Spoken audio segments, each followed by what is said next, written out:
Ho, ho, ho, cheeky monkeys. Get on with it. Toppy. It's Blackcap. Hashtag fuckheaders. That's magnificent. Hello, John. Up and down. Well done. Bye-bye.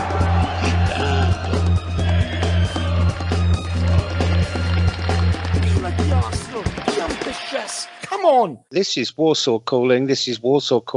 And welcome to a Bergkamp Wonderland and Arsenal podcast. This is Lord Hillwood, otherwise known as Steve, live from Warsaw. Tonight, we're going to be talking about our mate Steve. As everyone listening will know, Steve sadly passed away on the 4th of August this year after a long battle with cancer. And a few of us have got together now just to talk about the fun times that we had with him, talk about the stuff that he liked, talk about some of the memorable things that he did. And Jace, we'll start off with you. Oh, we'll all start talking now. But Jace, yeah, what did you want to say about him? Because it was a funny bloke and very wise. Look, when I started listening to ABW, Steve was probably my favourite character because I related to what he said. You know, we were on the kind of same wavelength there. I had a shout out off him, something silly like that, and I asked a question on one show, and you know, you start interacting with somebody on Twitter. You get to know people and what have you. Yeah, losing Steve's been a massive, it's left a massive void in ABW for me. Because when I joined the group, he became a friend very quickly. Very wise. He could be antagonistic. He could be silly. He could be funny. He could be brilliant. He was all of the above, if you know what I mean. It's very rarely I get emotional over losing people nowadays. It's only happened 3 or 4 times in the last 25 years. And this one did hit me. Andrew, who'll speak later, phoned me up to let me know. And still a bit choked up now. Steve was an intelligent guy, as the boys will allude to later. A very thoughtful bloke. Not always right, not always wrong. You could have a bloody good argument with him, and it was all forgotten the next day. He was a top man. And ABW is a sadder place with him not here. Yeah, for those who didn't know, Steve originally did a first podcast with the Steve's Bald Collective, a podcast that a few of us have been on before, and he made his debut on there in May 2013. And then 7 of us who were on that one and all got together and started ABW in June 2013. And so Steve was a founding member of this. Partway through, he got a job working for what he used to say was the Polish equivalent of the BBC. So he said he had to stop doing podcasting. And then when he left that, we sent him a message and said, look, if you'd ever like to come back. And so he did. And he managed in his time to do 64 actual podcasts with us. Mr. Holick, what was your thoughts of the I went and found out the first time that most of you podded with Steve, didn't I? Yeah. I didn't come on to ABW until a year after he'd started it. And Steve was always a good listen. And we actually didn't pod together for a couple of years. But immediately, of course, I was invited onto the WhatsApp group, got to know Steve a little bit through that. And then we started chatting away from the WhatsApp group. And it soon became very apparent that we had known each other quite a few years ago. We'd been to a few of the same games. And it was one of those situations where you'd look at each other facially, and we looked very different 30 or whatever it was years ago. So it hadn't clicked into place until we started chatting away. And that was the great thing about Steve, is there would be times when he obviously, it can be a little bit cold in Poland and he didn't want to go out and he wanted a natter, and he could chat the hind legs off a horse. And it was like Jace was saying, he could be tremendous fun.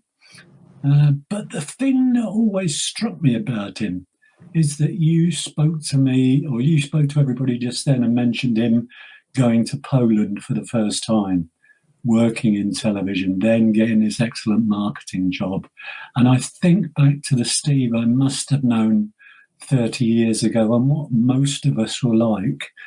And you just couldn't have nothing but admiration for the guy. A, that he goes abroad in order to secure his future, B, that he gets such a good job in a country where English, all right, it's spoken but not widely spoken, so he has to get up to date with his Polish, which I think is admirable. And generally the level at which he got to, that there was ambition in the guy that you thought of probably wasn't there when you first met him. And so, as well as everything else, I had the utmost respect for him. And there is one particular giggle I always get from him, because he absolutely had reached the stage where we didn't call Tottenham by anything too derogatory, although he absolutely hated them with a passion. But all of a sudden, they became Middlesex. And it certainly resonated with me. And I've kept on using it ever since. And I will continue to use it. And I will continue to think of him when I do. That's very true. I always notice that when I talk to you, Raj, Gav, and Steve, I always try and winkle some stories out of you about the football at Arsenal in the 80s and what you only went to football. There's nothing to tell. That's exactly what Steve would say. He goes, Exactly. past is the past, nothing to say. Absolutely. Excellent. Fifey, what's your memories of Steve? And I told you the first time you did a podcast with him as well, didn't I? You did, mate. Yeah, and it's my memories of Steve are he's a man first and foremost. He was a truly principled man, and I guess in situations like this, the most obvious thing to do is just to throw superlatives at someone. And when you do, principled is perhaps not the most obvious one, but for me, Steve always came across as a man who, all of the great things that you can say about him for me are a byproduct of his principles. Here's a man who, if I'm not mistaken, he grew up in Islington. I think he was originally lived around the estate just at the southwest end of Clissold Park, which isn't the most salubrious parts of town. Before then moving to, if I'm not mistaken, it was Aberdeen Road, so not too far from Highbury Village. And I think as an elder teenager, him and his family moved down to the West End. But he's a guy who, he grew up with very socialist values, but you could tell he had an extremely liberal outlook on life. And he was a very progressive man who lived his life. He was clearly very intolerant of what he saw as, non-progressive views. And he was very forthright in his, combating of topics like Brexit and anti-xenophobia. And he was just a very pro-cultured man. And he's a guy who kind of grew up in perhaps a humble beginnings, but that never stopped him. He went on to work for some of the biggest and best marketing firms in the world. He wasn't just a guy in marketing. He was humble enough, but he never really made a big deal of it. But he worked for the likes of Saatchi and Saatchi, which when he would have joined there would have been probably the big the number one marketing agency in the world. And then went on to WPP, which is what took him over to Poland. Very impressive guy as well. He's the kind of guy that, if he ever gave an opinion, and as the boys alluded to, Steve's the kind of guy who could talk for hours. In my line of work, unfortunately, it's difficult for me to listen to the WhatsApp voice messages. And Steve never really had, he never really grasped the idea of typing. He was always using the microphone function on WhatsApp, and so it was quite fun. Sometimes I could, on my commute home, the entire journey would be spent just listening to voice messages that Steve had uploaded throughout the day. But one thing that struck me about Steve when he did speak, I listened for a reason, and that's because he was autodidact and in so many subjects, and he wouldn't just, give you a flippant opinion on something. You could tell he'd really give thought and structure and to his opinions. And as Jay said, he wasn't always right. And Steve and I had, battles on politics and football and many other subjects. But you knew that, if you could, match your enthusiasm to his, or you could at least show that you were, relatively well read in the subject, he would love to discuss anything with people. And he was also, admirably well travelled as well. For a guy that grew up in his era. You could tell that him and his father used to go away a lot. He used to, randomly, I think like last year I was planning a walking trip around Georgia, and Steve had been there years before, and this is a country that's, still in the relics of former Soviet, and he seems to have popped up everywhere at some point. He's a man that, really strived to make the most of his life, and as I said, he as a man, he was principled and impressive. and it's really sad not to have him and his daily hours of musings on our group at the minute. I feel like Jason's just put in the chat box here that he worked in New York, London, Paris, Warsaw. Sounds like the beginnings of a 1980s song, that, doesn't it? Simon, I don't know if you saw it in our chat box. The first time that you did a podcast with Steve was on the 3rd of November 2016. It was called Urzul, the Manipulator of Time and Space. I think sometimes I made that up. I think I should have left the podcast titles to Steve, because he used to love when we used to have music at the end before YouTube started clamping down on it. Steve would always turn up half hour before the podcast started, even though he was an hour ahead of us being in Poland, and he would always stay at the end for another hour or however long anybody wanted to, and we'd always spend half hour discussing what music we're going to have and why, and create the titles. So what's your immediate memories of Steve and your time with podcasting with him? Yeah, well, when you put the title in there, I immediately remembered what game it was. It was that Ludogorets game where, you remember, Ozil scored that goal in whatever it was, the 93rd minute, and there were sort of defenders all over the floor, and he, dribbled around them and stuck it in. And I can remember from that podcast, I remember us being, finishing the podcast and just sitting and chatting for an hour afterwards about, anything. And that, I think, was one of the things with Steve, that he could talk and was so learned about so many topics and things. And for me, being a man of younger year, I suppose you could put it, I just enjoyed, it's sometimes in the WhatsApp group, I would deliberately put things in there, just asking about, different things, whether it be, about the sort of early days when he used to go and watch Arsenal, or about politics or anything. And as, Fifey put it best, he would give you an answer of considered, educated, thoughtful. And that was the sort of person he was. And for me, as well as that, I could put a stupid picture of me drinking a cocktail at 3 a.m, and I'd wake up to him being like, oh, fucking hell, what state's he going to be in there? And that was the thing with Steve. He was truly someone who could dine with Prince or Pauper. He was someone who, could sit and have the most learned conversation about politics, about Brexit, about anything like that. Or he could just sit with you and F and blind about how shit Arsenal were playing. That was, for me, the nicest thing about it. And I always remember his voice notes during matches were sort of a particular highlight. And I would sort of play them as it was going along, and I'd be sitting next to my girlfriend, and she'd be like, what is going on? What's that guy doing? He's going absolutely mental. I was like, yeah, he's fine. And then you sort of, and he'd keep going on and on and on, and start explaining to about it, about who Steve was and things like that and stuff. And I was like, yeah, well, he lives in Poland. He speaks fluent Polish. He's worked for some of the biggest marketing firms coming. She was just like, he does seem like a completely different person to that. And I think if there was ever a case of not judging a book by its cover, it was Steve, because he's probably goes down as one of the most intelligent people I think I've ever met. And for me, as we all put, I think he just misses his input in the WhatsApp group, and the fact you could spend time talking about anything. And it's a void that's difficult to fill, I think, and difficult to put into words. And I know if he was here, he would do it much better than I have, to be fair. Jace? Yeah, I mean, as the boys have alluded to, he's a guy who could converse on many different levels and what have you. And what Fikey said about his principles is really interesting, because I remember when I first joined the pod, and you're chatting away, and like all of us, we chat privately and in the groups. And we were talking about the miners' strike, and being somebody who grew up during the miners' strike, Dad was on strike for a year and stuff like that.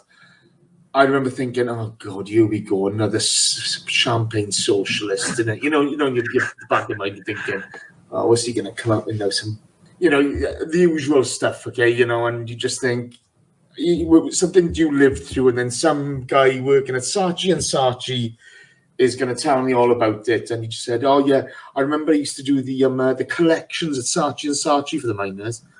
I said, pardon? Yeah. I do. We do the collections. We go around the floor, collecting for the miners who are on strike during the thing. He was a man of conviction. You know what I mean? He was a socialist by upbringing. His parents taught him the value of education. He followed that through, and he valued education. But then he was telling me about, even though you'd have so many people who didn't share the same political views as him, or people on strike, there would be £50 notes going in that collection tin, and things like that. And it was at that point you kind of thought, oh, right, okay, so you're not what I expected. You're not, it's time to shut up and listen to you. Do you know what I mean? Not make an assumption over somebody who, I think Fifey spoke well about where he grew up, etc. His mother had a really good job in government. Steve did well at university. His career was stellar. And as you say, moving across to Warsaw, I think he was telling me his secretary at the time was Polish, and she wanted to go back, and he thought, let's give it a go. And getting to learn the language, etc. It was a struggle for him, but he overcame it because he valued education so much. He valued learning and everything that offers you. And he also had some banging stories as well. There's some days you were in the mood for those voicemails, okay? And there's some days you weren't. But you'd always go back and have a listen, wouldn't you? Whether you agreed or not was never the point. It was, I used to love, I'd message him, John Welsh, John, I'm going to wind Steve up now. Get ready to pile in, okay? Yeah, I'm on it, okay? So you'd make a statement, whether it be stupid, whether it be pertinent, it doesn't really matter. You knew Steve was on the end of this. The fish, the hook, the worm was in the river, the hook was there, and then the voicemail would start. And so we'd start laughing privately. He'd say something, and John would pipe in, and and he knew what we were doing. He knew what we were doing, but he loved the banter, and he loved the argument, and he loved proving his point. Whether he was right or wrong, he loved it. We don't talk about politics much on ABW, but I once said to him, you do know I refer to you and Jason as the ABW loony left, didn't you? And he went, damn right, I'm proud of it. But I mean, I've been on Twitter for 10.5 years, and I must have been following Steve for about 9 of those years. He asked his daughter to shut his account down. All his social media's gone, apart from his Instagram, which is him walking around taking pictures of historical Poland. And I remember the first time I heard of him on Twitter, he did a blog about the finances, and I went and read it, and I thought, wow. So I said to Steve, who ran the Steve's Ball Collective, I said to him, we've got to get this bloke on. He's brilliant. And then Gav went, I know him. I'll have a word with him. I'll get him on. And I thought, here we go. It's going to sound like Fifey does now. We didn't know Fifey back then, I don't think. And he's a bloke who knows what he's on about. He knows his finances. And I thought, he's going to get some posh bloke coming on, well educated. So the first time he came on and spoke to him, hello, geezer, how you doing? I thought, what? It sounds like Gav to a certain extent. And that was not, you like you were saying, Jay, you thought he's going to be one thing and he turns out to be another. And then also, like you were saying, I mean, I think we can all just chip in whenever we want now because we've all said a little bit. But like you were saying, Jace, we've been talking about blah, blah, this player. Oh, I used to drink at so-and-so club with him. I had a night with him. I got drunk with him. Many a time I had a chat with George Graham or Tony Adams or all of that lot. I'd be involved with them and he'd tell us about a couple of stories, and he did pods when Dave Hillier was on, and Dave Hillier would talk about, and he'd go, yeah, I was there for that, and just all those amazing stories that he used to tell. But it's just talk for ages, and I used to feel guilty when he would. I mean, at the end of every podcast now, you'll hear Steve going, and when Spurs scored, I was fucking livid. And so he's got that. And I used to listen to nearly every voice message he did during a game and all the time, in case he ever clicked on it to see who had listened to it. And I felt guilty about not listening to his messages. And usually I delete all my WhatsApps every couple of months. I've not deleted my WhatsApps since Christmas last year. So I've still got all of his audio messages that he sent to all of us, that he sent to me personally. And it's quite emotional when you listen back to those, like you were saying. The funny thing was, I put this in the group the day he passed away. When he was going for his tests, I sent him a message, how you doing, pal? How are the tests going? Blah, blah, blah, blah, blah. And he put a voicemail back in to me and he said, oh, it's not great, Jess. It's not great. It's not great. Gonna have some treatment. But anyway, pal, more importantly, how are you? And that was Steve, you know? He's just had news which is going to take his life. And the one thing he wanted to know about is how my day was. And that sums it up for me. And, it still chokes me up. But, after all those brilliant voice messages and the ones that would have you in tears and of laughter and, the little ones where he's just so frustrated at, welcome to the garden mode. They're just running through our defence. When I heard him say, they're not too great, he knew something was up. And for him to say, but more importantly, how are you, pal? That sums it up. Simon, what were you going to say? No, I was going to say I just would have loved to have gone out on a night on the piss with Steve. I just think, just when I just hear the stories he used to regale of the sort of the pictures I'd post in there and the places I'd put in there, and he'd be sort of like, "Oh fuck!" I mean, the colours of the drinks I had, I think, definitely angered him, which is probably why I drank more and more of them. But he's just a man. It was great when we met at that time. Jace was there, and a few of us, and we all had a few beers in London. The sort of time where you think, oh, it would have been great to go and sit and have sort of a beer with him and shoot the shit as it was. But yeah, that's all I wanted to say. He was, I think we've touched on it, but he was kind of this hilarious paradox, as you guys kind of mentioned. He was a very intellectual man, and you'd read what he'd have to say in his finance blogs. You know, Danny, as you said, you'd probably think he's going to be this Oxford nerd. But I remember I was when I first started interacting with Steve, I think it was pre me being on the pod. Actually, I was just tweeting about football and football finances, and I was kind of privy to a few corporate finance documents about Arsenal just off of the trading terminal that I had. And Steve was like, "Oh, can you send them to me via email? I'd love to read these in my spare time, commuting to work." And so started speaking to Steve via email back in, I think it was like 2012, 2013.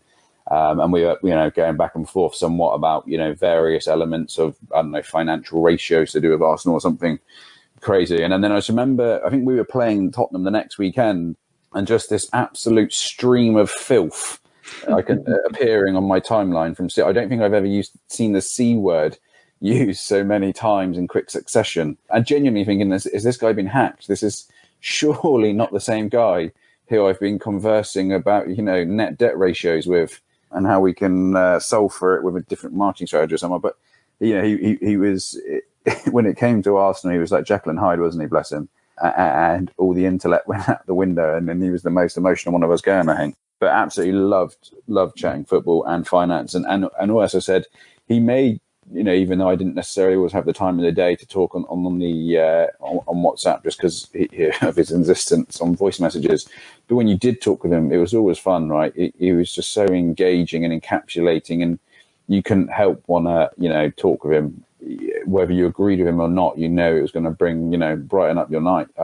Just a fantastic, lovely man, really. And he always made time for everyone else, as you said. He was always the first on, and he was always the last off, and he was reliable. If someone had to pull out of the pod for whatever reason, you knew he would 9 times out of 10, if not more, put his hand up and he would jump in straight away. He was a real stalwart and a figurehead. And when I first started listening to the pod, actually, a couple of years before I joined, he always fascinated me, because he was a man who was so convicted in his own opinion that sometimes as a listener, I'd listen to him and I was like, Jesus, this guy, I can't stand listening to him, because he's so adamant about his opinion, and I was so, and if I didn't agree with him, that is. But then when I did agree with him, I was like, God, this guy's a bloody legend. He's nailed it, right?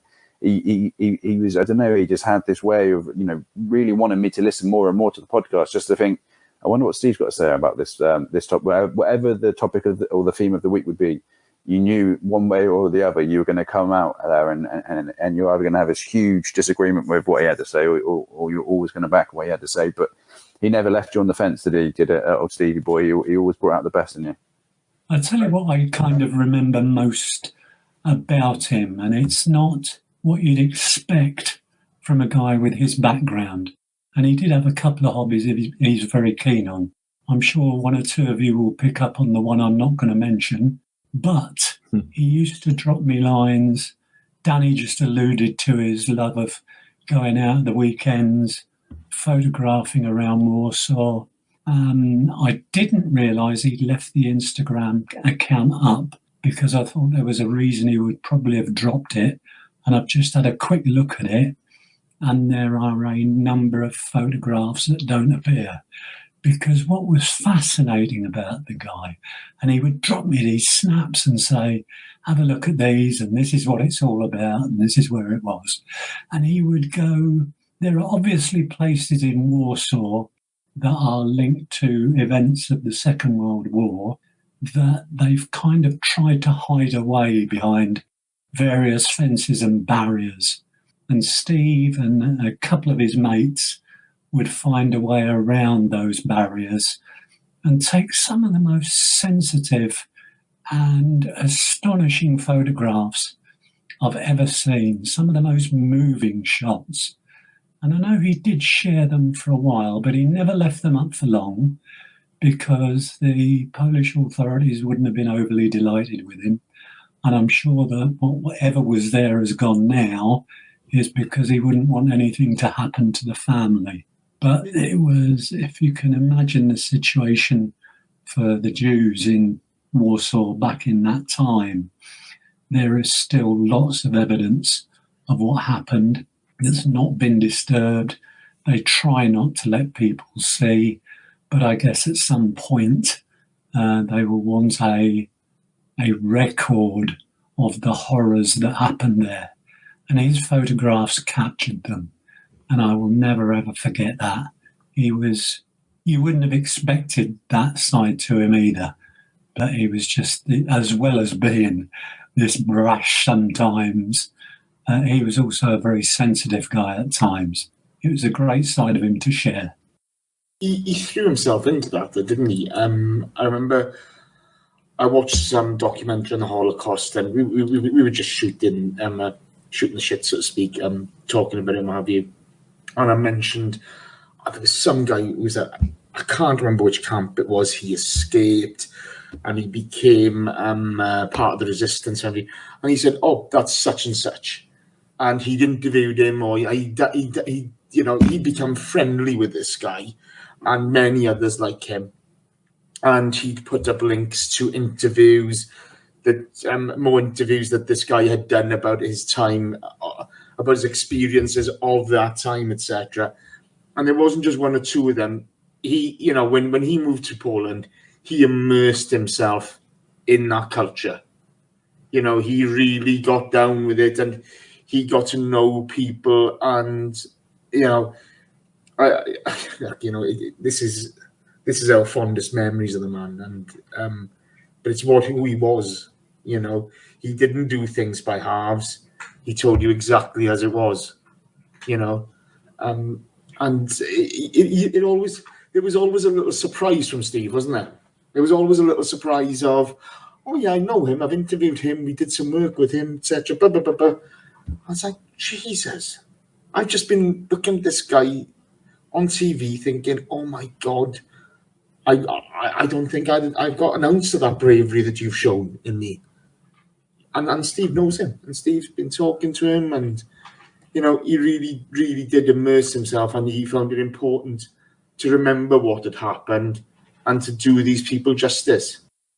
And he was so like you said, he immersed himself in it. That I don't know if he actually did, but he was able to spoke fluent Polish, knew all about the history, and he said he was either planning to or had taken people around tours of the old Polish ghettos to show people what went on, explain to them the history. He said because this kind of stuff was, like you were alluding to, Dave, was being swept under the carpet, and they wanted to move on. And he said people need to know their history. And on a slightly lighter note, he used to say quite often that he'd be walking around Poland, he'd be in the shops talking to people in English, and then he'd hear some people talking in Polish, and they'd be saying something mean or something, and he'd turn around to them and in fluent Polish with the right accent go, I speak fluent Polish, mate. And he said, and they used to crack him up when he did that.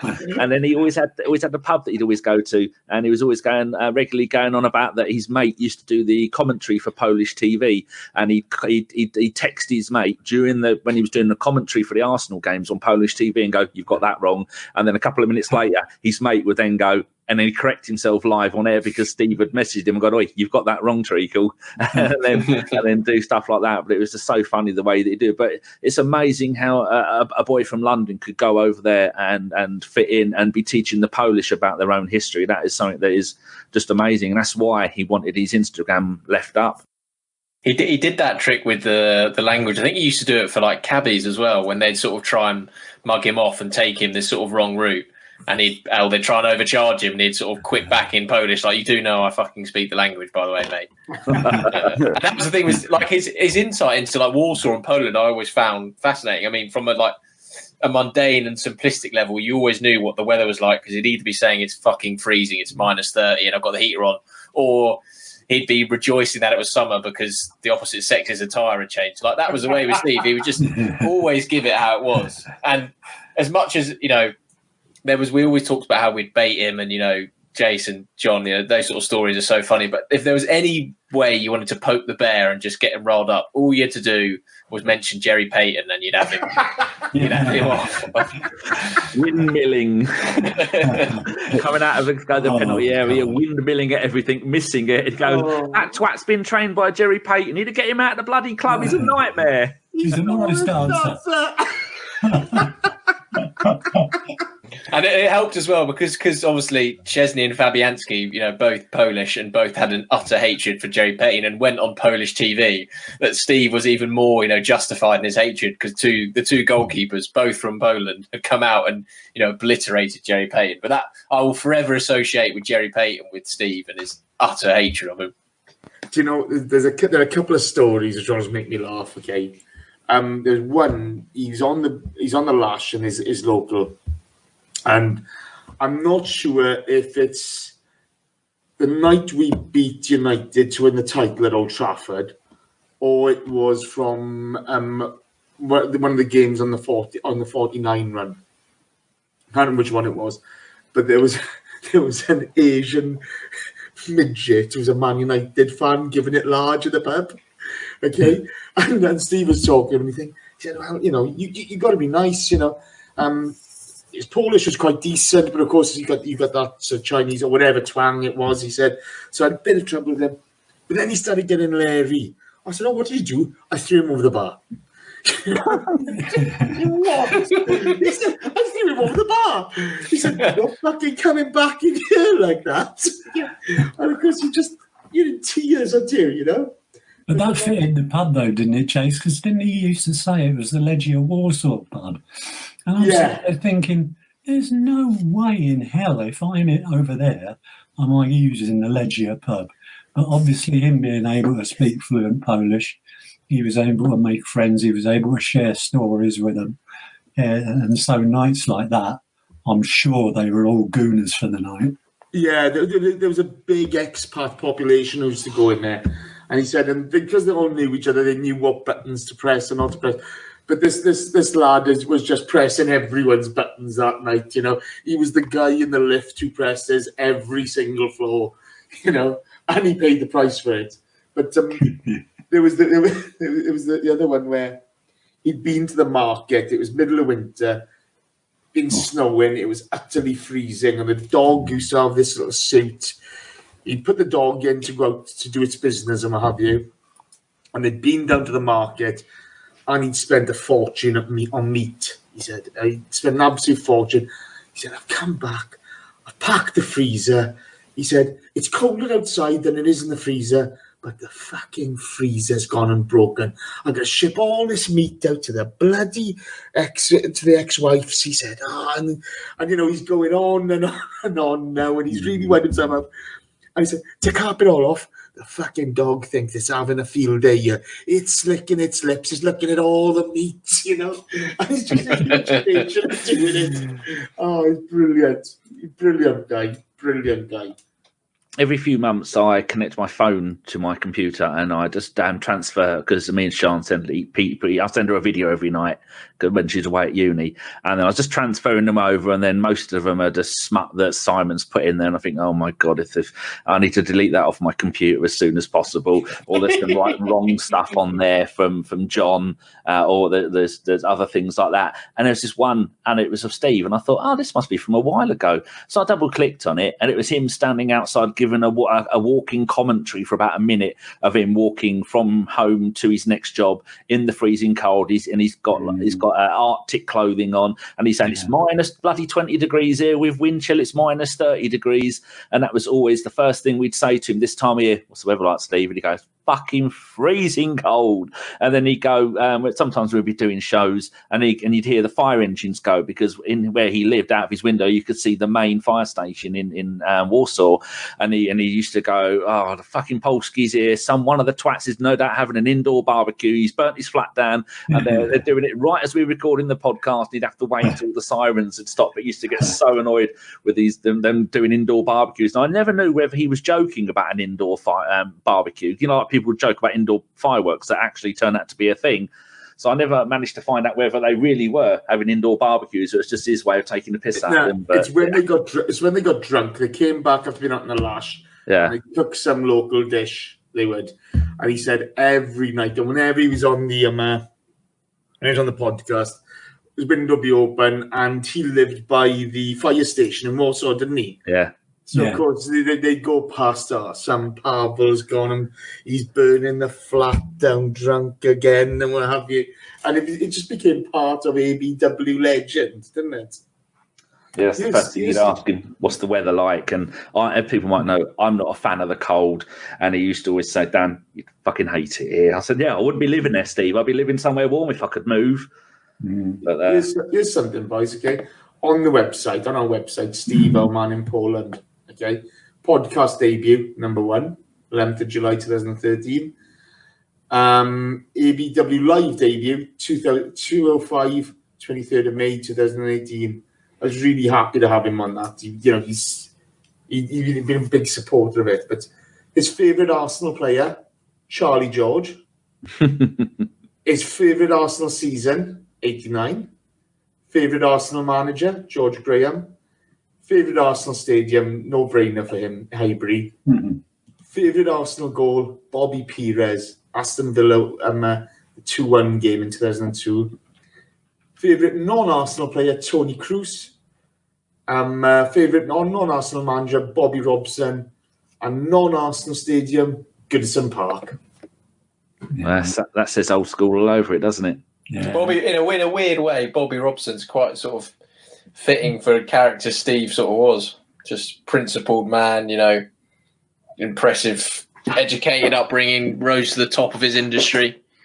Would not surprising that's the manager he picked, to be honest. I can imagine as well. I know towards the end we moaned about, you know, Wenger and all that sort of stuff, but you can imagine Steve and Wenger having probably perhaps one of the most interesting conversations. If there was ever going to be a podcast with two people, Steve and Wenger would be pretty interesting. As frustrated as he was with Arsene, I seem to remember one of the rants on the pop of the British press. I was listening to that today, actually, because I was going to go and play that. But, that's a 7-minute clip on YouTube. And I was going to bring this up, Jace, if you don't mind me just jumping in. We had this section called ABW Soapbox, and we did 4 or 5 of them. And then I realised every time Steve is on, there's 2 or 3 soapboxes per show when he was on. And he went for a stage about a year ago where he was on all the time because he was taking time off of work and he was going and having. We know this now. We didn't know at the time. I remember thinking, why are you available for so many podcasts? And it turns out he was going for tests and he wasn't well. And then I was listening to that very one where he was talking about George Burley. And that is going to. So what I plan to do with that, Jace, is this is part 1. Part 2. I mean, part 1 is going to all the people who couldn't make it tonight for various reasons. They're going to do a little chat about him. They're going to make this into a whole thing podcast with that lot. And then part 2 is going to be stuff from Steve's very first podcast on Steve's Ball Collective. The first one from ours includes some of his, like you were mentioning, Jace, the soapbox, the ABW soapbox, because so many of them that he did were absolutely magnificent. And I heard it today, and wow, he didn't hold any punches at all. He was extra Steve once he went off on a rant. Absolutely magnificent. As Fifey said it on, okay, it was his indelible sort of belief in right and wrong. Okay, he'd have a go at Arsene Wenger all day long. But, you know, when people were treating him unfairly, he'd stand up and was counted. And that's what you love about the man, you know. It's. Did you ever read his epic rant on, I think he wrote one for Gunners Town, and it was like a 38 tweet, in theory tweets, because they were all, it's 38 sentences or 140 characters long. And it was like an epic rant at the British media for their anti-Arsenal bias. if you haven't, you should definitely find it, or I'll send the link, maybe add it in there below in the credits. But it is a thing of beauty. I'll just read one sentence and he's slamming in one sentence: the Hoof Huff Puck Work Rate Brigade. No skill, no strategy. Elbows in the face are good. Backed up by white granddads and the Football Association. He's you should read it. He goes on for quite some time. But considerable run. Yeah, that intense hatred for Fatty Custis, didn't he? Some of the stories he shared about that guy were brilliant, and you just think, and it wasn't a hatred because of anything unwarranted. This guy had done things to warrant that hatred, and Steve just absolutely hated him with a passion, and I loved that. When he'd go off on one about him, you just think, it's like the tweets Fifey's talking about, they're going to be well worth a read, because they will be precise, concise, and, they'll be honest and they'll be right. I was just thinking, has he not got rid of his Twitter account? Yeah, he wrote a letter to his daughter and said that here's my passwords, delete all of these, just leave that one going. So, yeah, they've all gone. I was going to say, it'd be difficult to get hold of them now. No, this is goodness town. Maybe Google will help. Yeah, I think maybe he did screen grabs. He wrote a blog for Gunners Town, but in the format of tweets. So they weren't tweets per se, but it was 38 140 character sentences, which all perfectly formed to an epic rant. Oh, that I missed. I will look for that. Thank you. No problem. I've put the link in our group now, and it'll be good to share with the listeners. So the titles from the images in here: "This is not football." Charlie Adam grabbing Alexis Sanchez by the neck. Oh God, yeah. Burley, average player, failed pundit. Okay, that's a typical Steve thing. Danny Mills, crybaby Mills. he hated Sean Dyche, didn't he, in Burnley and Brexit? That was one of his day where he hated them so much. I know, because he was a big fan of John Liu, a journalist. And I remember that John Liu wrote a piece back 2017. I dug it out the other day actually, which was like the perfect line between indicating something but not getting yourself sued. And I remember when Steve read it, he was absolutely gushing with joy about how someone had sort of gone for Dyche and Burnley, Brexit, racism sort of stuff. Yeah.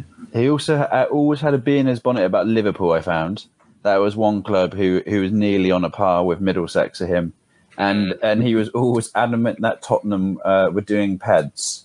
That was his. He was absolutely obsessed with that idea.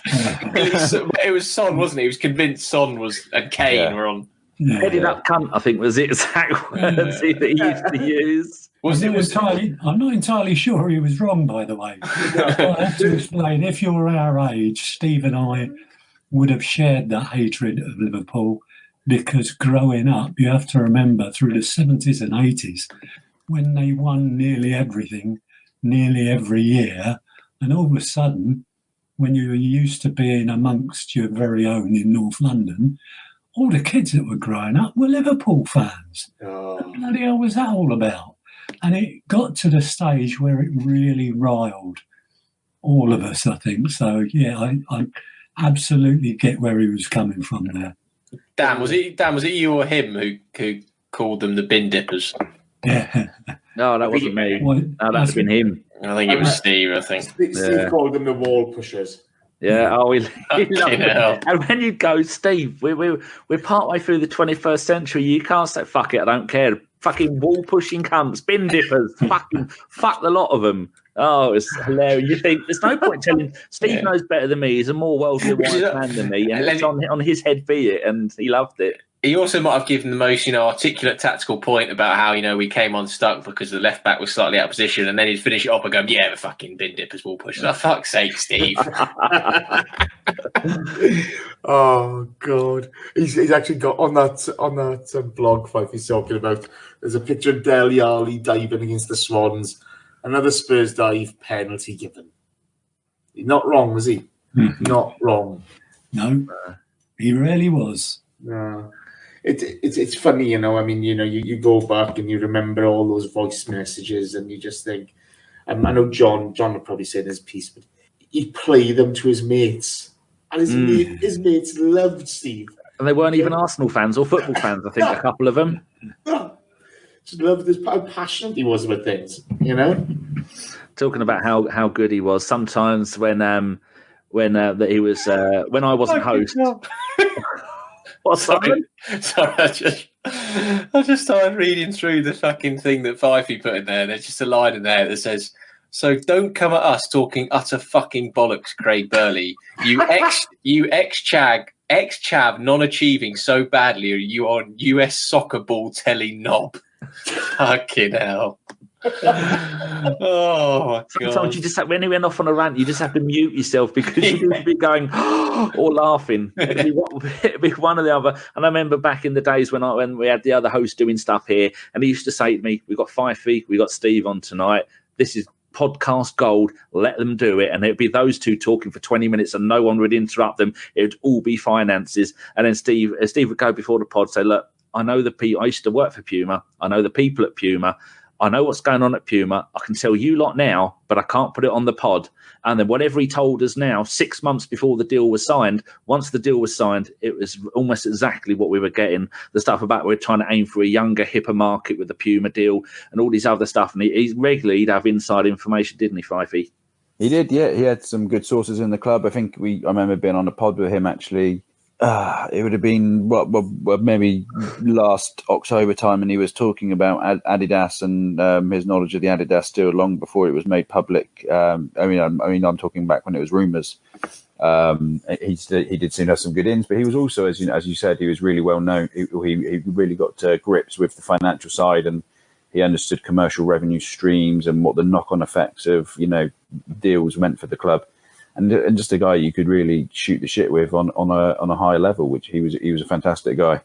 I've actually come across he actually started off his own blog years ago, and he only ever made three. He made 3 entries into this blog in the year 2012. One was titled "The F Word," the other was titled "They Don't Like the C Word," and then the third one was called "Return of the F Word." So I'll share that with you guys as well, so you can read some of his music back in the day. All of these things like that, and the Gunnerstown one, and his other ones, and his Instagram. When I do put this up as a YouTube video, then I'll put all those in the links below. Simon, read that bit out that you just put in there about Troy Deeney. This is absolutely classic Steve. Again, I need to state for the record, this is Steve. This is not me insulting the club that I cover. No, Troy Deeney, less time in the carvery and prison fatty. Mills, you are a talentless defender, destroyed by Henri, and stop crying, you baby. I mean, I'll tell you what, the thing that Gunnerstown thing that Five found is the best. It just epitomises Steve and everything about him, because it flips and flops from, eloquently insightful analysis to just outrageous wild claims that again are still written eloquently, but they're just mental. And that was what Steve was. He was, exceptional points and exceptionally eloquent, and sometimes would come out something so outrageous you just laugh and hold your hands up, or you'd gasp and just think, "Oh my god, we're gonna have to edit that out of the podcast." I know the number of times that him and Fifey tried to explain to me amortization. I mean, I've only just been able to say it. Oh my God. Go over that again. I go, no, I don't get it. And still there's people out there that think that's a made-up Scrabble word, or what it actually means is impossible to fathom. And I'm still not even sure I understand it. But that was the kind of knowledge that he brought to the pod. And when him and Fifey were talking the finances, or when him and Simon or OG or Holic were talking about blogging stuff, you can tell people who write for a living, Jay. And you can tell the people who just talk shit for the sake of it, like us. I always used to love how he would, and I know that he had his wings clipped perhaps a couple of times by the editorial policy of the pod. But when he used to go off on his Brexit rants, actually on the pod, then he would get people in the comments section telling him to stop talking about Brexit, or that he was wrong on Brexit. And then he would go into full-on debates with them in the comments section on YouTube about Brexit.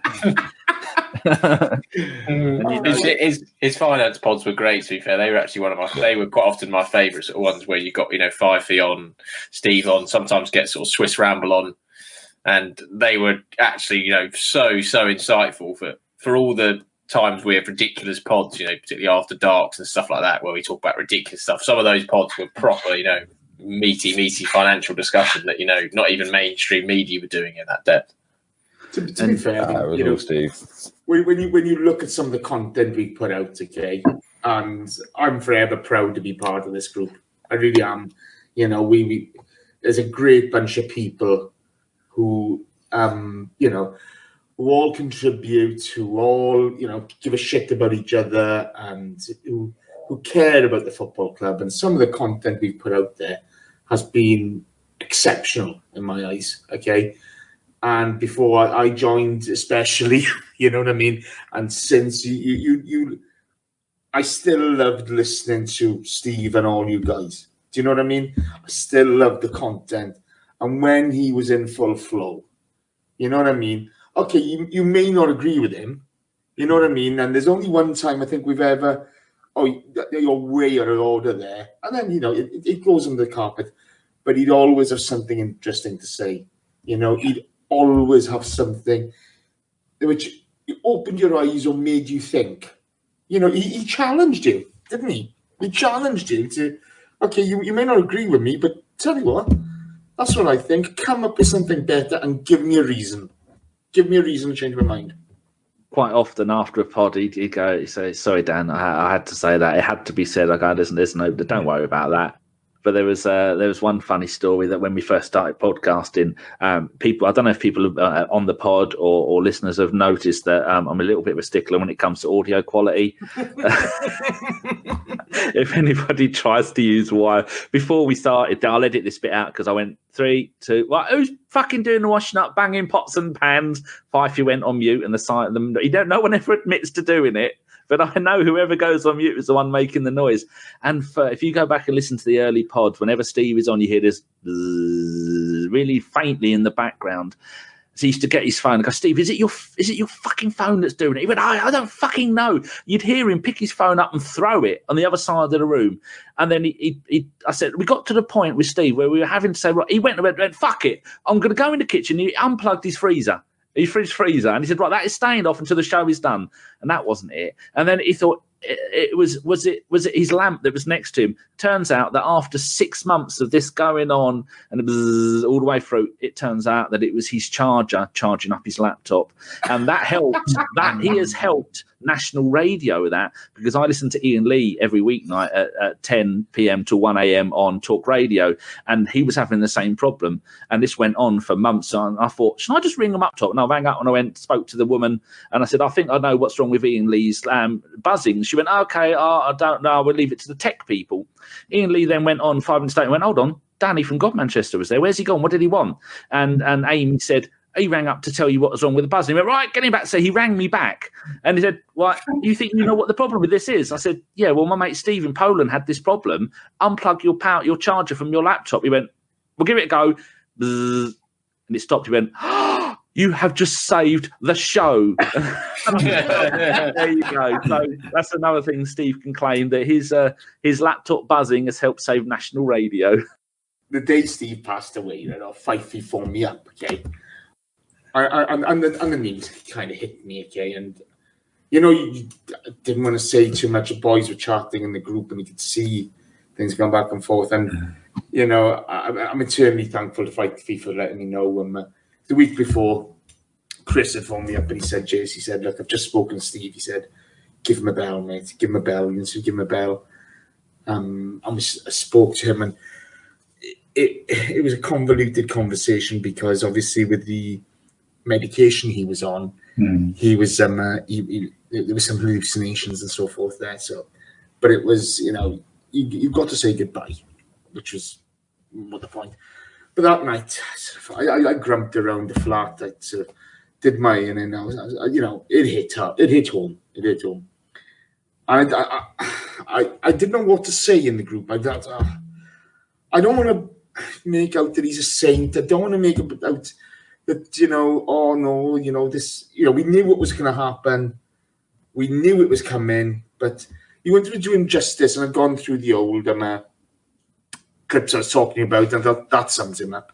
So I put that in. And next thing, okay, I could see And it's about 11:30 at night. It's a Sunday night, isn't it? So all I could see is Steve Whittle typing. Thought, what the fuck's going on here? Okay, hold up, hold up, it's typing. It must be his daughter. I thought, you know what I mean? Because it would normally be the voicemail, wouldn't it? You know, and you just thought, oh God. But you just thought, oh, he'd love that. He'd have loved that, you know. Me thinking it's a frigging ghost, you know. But he had some brilliant story. Do you remember the story he said about Anders Limpa up on tour in Sweden? Oh, it's that one where the smoking one. Yeah. Go on, tell it. Yeah. I can't remember the full story now, but you just listen then. Hold up here, this guy's smoking. He's staying in players' rooms. He's bedding down in players' rooms. It was a different time in football. You wouldn't see that now, would you? What are you going to say, Dave?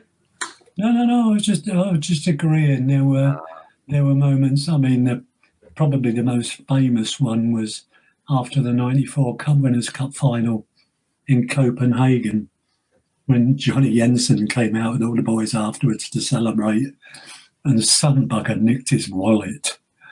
You just hang on a minute, boys. Who's done this? We don't do it. Obviously, nobody ever owned up, but. Yeah, it was not unheard of for the boys to celebrate with the team around at that time and before. I think the one you were saying, Jace, was that there was a pre-season friendly and Steve was standing by the touchline and him and his mates were smoking. And I think George Graham, or whoever it was, told them to stop it and they wouldn't stop it. And Anders Limpa, I think it was Anders, came over and said, look, could you stop smoking because the boss doesn't like it? And they did stop. We were offered, and we don't really do guests anymore because we'd rather have all of our mates doing this because we'd leave that to other people. We've been down the line of having ex-players. We might have Rami Shaban on again or Dave Hillier, but we were offered Piers Morgan. And the previous host on here and me were up for it because I like Piers Morgan because he's such an arsehole. And Steve made it clear in no uncertain terms, as did Gab, as did Raj, as did a couple of... And we all did. Yeah, apart from me. And they said, if he comes on, I will never do another podcast again. And then he was going on about all the stuff that how, I don't know if it's been proved yet or whether it's still allegedly, how when he was working as the editor of one of the newspapers, he fitted up a load of Arsenal fans. At the '94 final, he fitted up a load of Arsenal fans. Yeah. And I had no idea about that until Steve told us about it. And he said it was absolutely shocking. He said to this day, people still can't go to watch Arsenal because of what happened that night. And then after hearing that, I thought, oh, yeah, good job we don't have him on then. But yeah, it was the gala game in Copenhagen, so 2000. Yeah. Oh, there you go. I knew it was one of the Galatasaray one. Yeah. But there's some of the stories that he got there. And I bet there was loads more stories. I said to him, because he told me just before Christmas last year that it wasn't looking too good. And I'm not ever the optimist. And I thought, oh, it'd be fine. And then a couple of weeks before he eventually did pass away, I said to him, I was getting messages off him and he sounded okay. And I was saying, I'd love to do just you and me and maybe a couple of others, just you talking about a couple of hours, you talking about growing up in where you did and going to the Arsenal in the 70s and 80s and the 90s and all your stuff. And he said, mate, no one's interested in my story. I thought, yeah, they are. But he just refused to do it.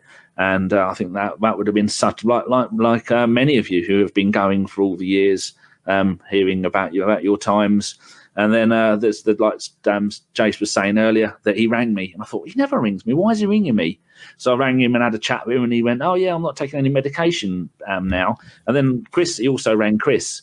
And then I said to Chris, oh, he's not taking a medication. That probably means it's going to be okay. And Chris said, nah, that's not a good sign. And I thought, Chris is wrong. Yeah. And then a few days later, we got the news. And it was just absolutely shocking. The thing with Steve was, as we've already alluded to, you could relate to him, couldn't you? You could relate to him. It doesn't matter where you're from. It doesn't matter your level of education. It doesn't matter your views on something. You could relate to what he was saying and what he believed in. And you may not agree with him, but you could relate to him, you know. And it's the funny thing when he announced to us all about how bad his illness was, and we had to keep quiet about it because. One of the things that were important to him is Vivian, his daughter. please, boys, in here only. I've got a family, you know. And he'd had some tough times in years gone by.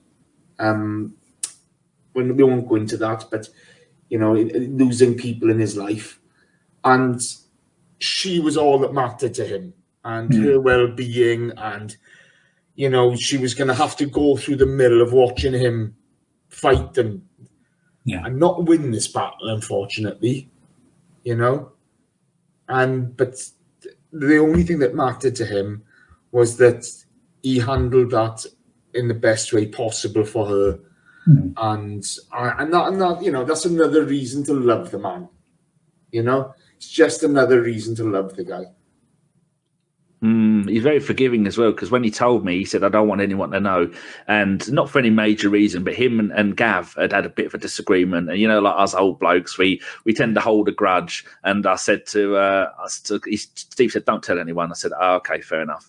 And then I was speaking to Gav, and I said, Gav, if one of your good mates that you weren't talking to at the moment might not be here in a couple of years' time, would you want to know about it? He went, say no more. Couple of days later, him and Gav and Steve were talking again on Twitter, and I'm sure Steve knew what I'd done, and I'm sure because that they were talking and it was good, and Gav was very happy with that. But it's just having I don't know how many of the others that started this podcast, because there were 7 of us.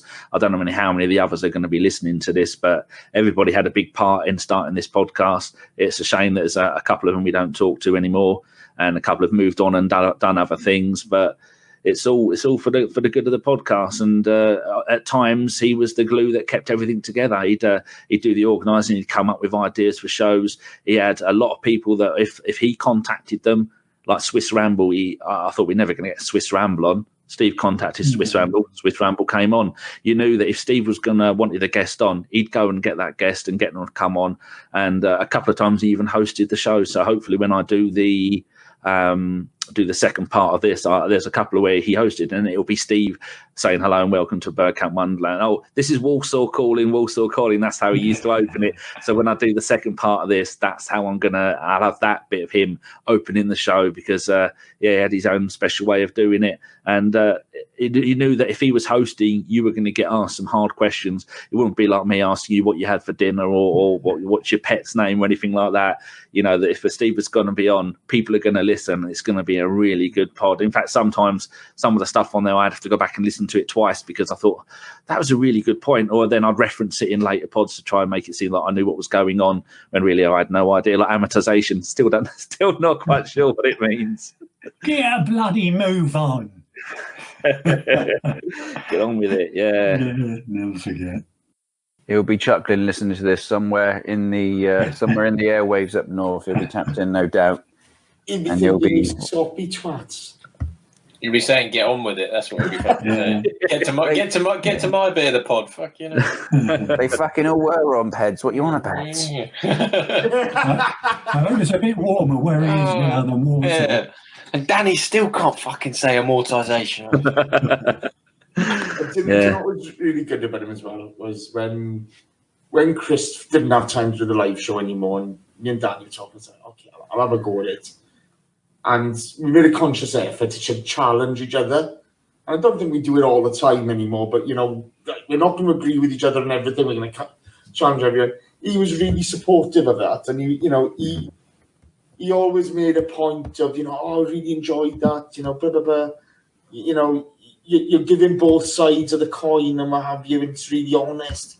And he was supportive of everyone, wasn't he? He was good like that. And it was. Yeah. It shows it shows his caliber as a man. Really did. He was very easy to pod with, because he would make things flow around him, and so it was easy for you to interact and then bring others in. And that was where he was really good on the cast. He'd rarely go full carpenter on anything. And I was just thinking, on occasion he would. Well, yeah, needed to. But me and him used to, we'd have private chats on before and after shows, because his daughter and Sean are roughly about the same age. Sean's a little bit older. And so we'd just be two old blokes in our old age, moaning about kids, moaning about them being on their phones, moaning about them not tidying up. And then Yeah, so we used each other for having a moan. And we go, oh, it'll be all right, just give it a couple of weeks. And it always would be. And then, they're both back to being brilliant again. Not that they're ever terrible, but, we just like to have a moan. And it was good to have somebody who was my kind of age, my kind of generation, and we both had kids of the same generation and having a right old moan about it. And that they were both Arsenal fans. And Steve used to go, she'd be out, his daughter would be out walking around Walsall with an Arsenal shirt on. An old Arsenal shirt on, and she used to love all of his old Arsenal shirts. And Sian said that when we went to the football, she was going to wear the ABW shirt. I said, don't wear that one. Wait till we get new ones. And I think if I bought... Oh no, the one you sent us is the very first one that you did, so it's not properly. Oh no, we've got two, haven't we? You cheeky bastard. Yeah, get a Barbican Pirates shirt, maybe. John Welsh said he's going to buy one for all our friends. He sent me a message saying, did he? Yeah. One of them is a Northern Monkey, and he's a Spurs fan. And they were pissed up one night in McDonald's. I remember telling Steve about this.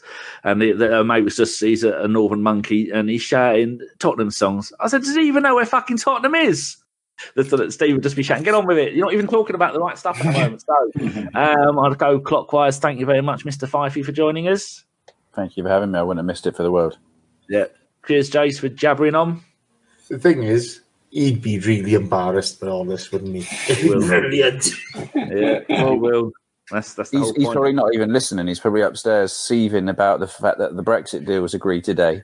And he's tweeting away in heaven Twitter about the ins and outs of Boris Johnson being a wanker. He's not giving us any attention, is he?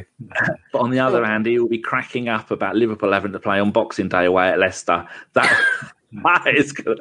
That would be good. Bin dipping scumbags. Thank you, Simon, for joining us. It's been brilliant. Oh, thank you for having me. It's been very nice reminiscing and chatting with you all. I think it's been great. And finally, Mr. Holick, is there anything that you'd like to say to close the show? Just really to say thank you to everybody. I'm glad that we did this. I think it was the right people involved now. You can have the right people coming up with some different views. Thank you very much. This has been a Lord Hillwood Wonderland. As soon as I scored that goal, I was fucking livid. Splendid business.